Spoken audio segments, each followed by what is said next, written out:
makes you time travel. I hear that, and I'm back at the kitchen sink in my grandmother's house. Sink full of dishes. My transistor radio keeping me company.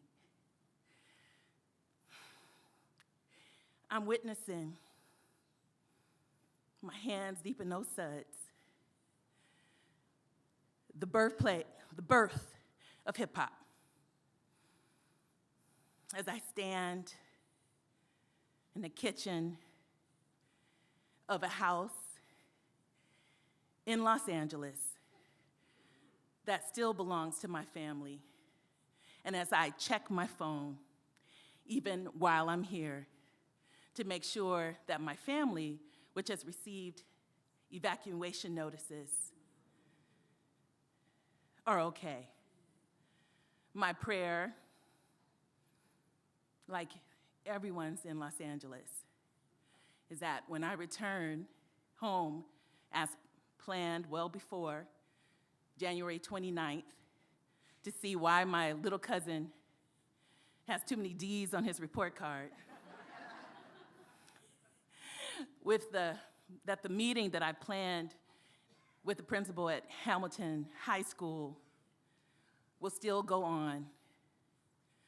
That Hamilton High School, the houses around it, my grandmother's house, will still be there. But I think about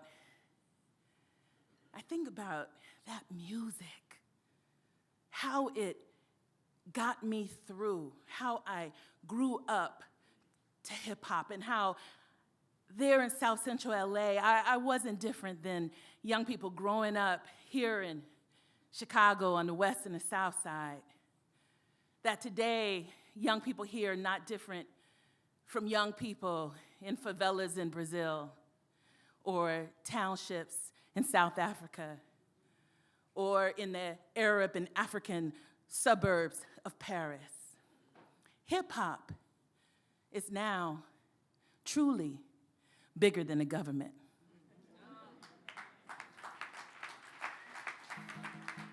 And I have an idea, a little bit, of how it got that way. Now, I'm not a storyteller. Everyone you heard has either a master's degree or a PhD in storytelling, and I'm still working on my GED. But I'm piecing it together, and I'm gonna tell you what I know, or maybe what I heard, because I've been doing a lot of traveling this year and a half. And I heard something on the wind that reminded me that whenever there's a shift in culture or a new art form being birthed, there's always some magical being or group of people there to usher it in and usher it along. And sometimes, very often, have you noticed that they are also vertically challenged? Think about it. Look what the leprechauns did for breakfast cereal, right? Well, I have a lot of friends in this audience, and some of my friends, we were in Ghana a little while ago, and we were everywhere in Ghana, even up in Kumasi. And that's where I learned that in the Akan tradition, there is a magical group of people called the Emotia, or little people.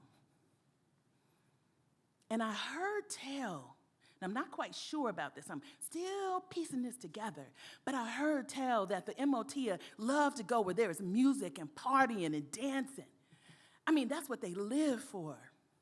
And that they travel over distance and time to those places. And something dawned on me. Because, you see those archival photographs of the early days of hip hop, the 60s and the 70s, and there's always somebody that stands out in the crowd. And in one such photograph, there is this fresh to life, kind of vertically challenged man, and he is dressed in all gold. And I like to think that his name might have been something like Goldie.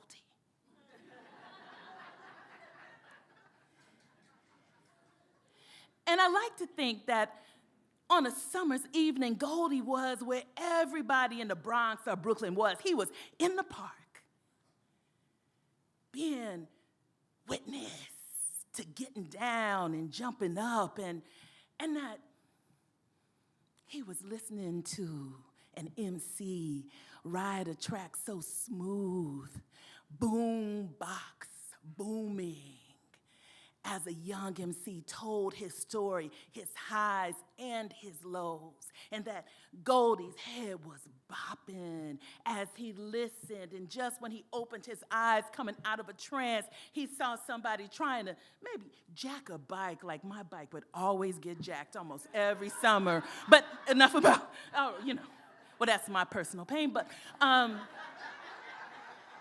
like to think that what happened is that when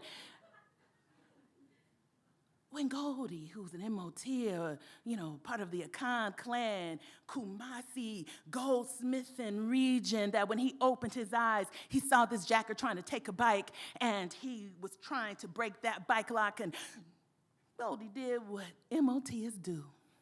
He cast his fingertips full of sun rays, and he shot it towards that bike lock, and it turned to pure gold.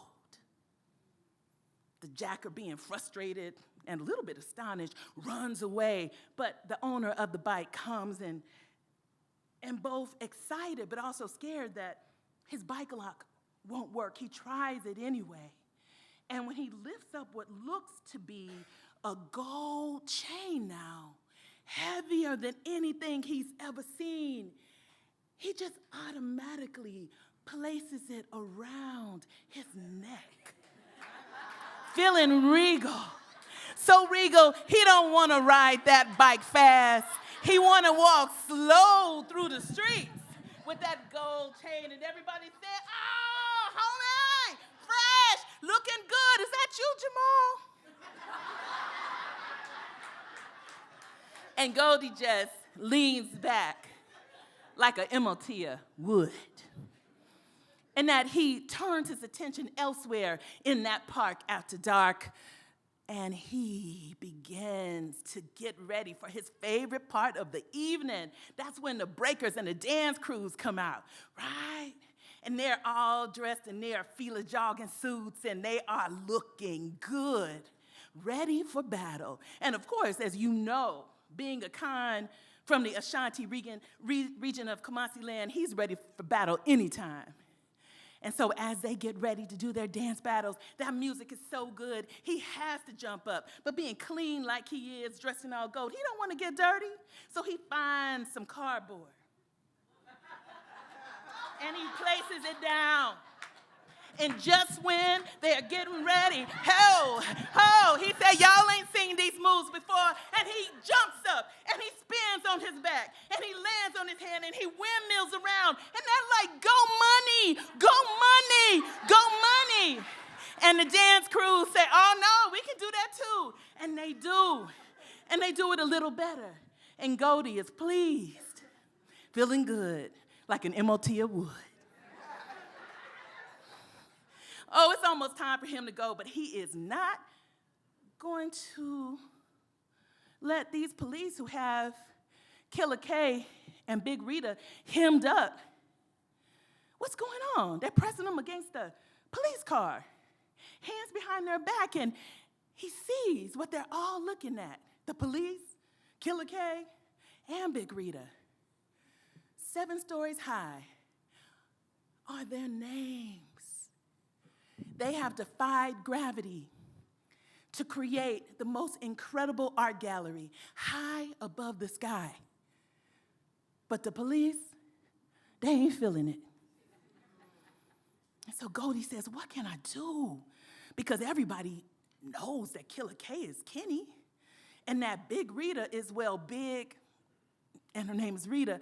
And he says,